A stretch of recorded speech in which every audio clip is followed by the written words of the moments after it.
start. The Monetary Policy Committee's unanimous decision to opt for a pause in policy rate cuts does not sit comfortably either with its stated reasons for higher retail inflation or its own admission that economic activity has further weakened. The retail inflation of 4.6% in October was largely due to increase in food prices, which is seasonal and more transient in nature. But fuel group prices have been in deflation for 4 months in a row.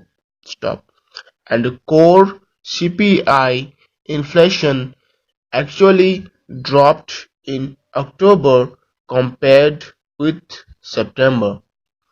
On the growth front, things have only worsened. Manufacturing has seen a 1% contraction in the second quarter after almost a flat first quarter. Stop. This is clearly reflected in capacity utilization of the industry that has dropped to 68.9% in July-September compared with 73.6% in April-June this year. The output in 8 core industries, which make up 40% of the index of industrial production, too contracted for the second consecutive month in October. So, if RBI is aware that high retail inflation is only fleeting and there is no upside to growth, why would it not cut rates? It is probably exercising caution, given the likelihood of rising inflation over the next 2 months and the two unknowns: the quantum of breach in fiscal deficit this year and the expenditure stance of the government in the budget for 2020 to 21, to be announced in February.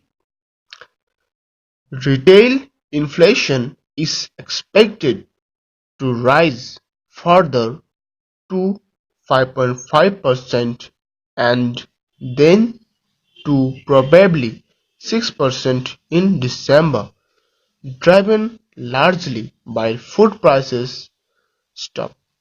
RBI's own surveys suggest inflationary expectations over the next 3 months have risen 120 basis points. How does a rate cut sound when inflation is much higher than 4%? Its single-point mandate, as specified in its monetary policy framework agreement with the government.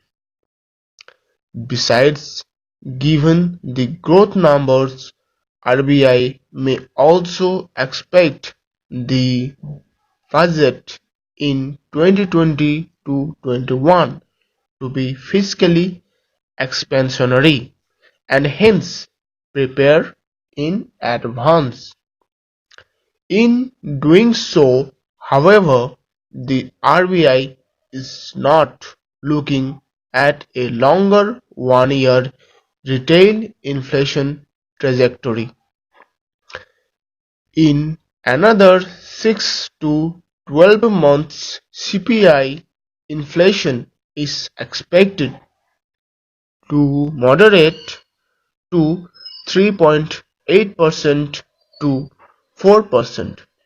Further, it has chosen to ignore core inflation and focus exclusively on CPI inflation.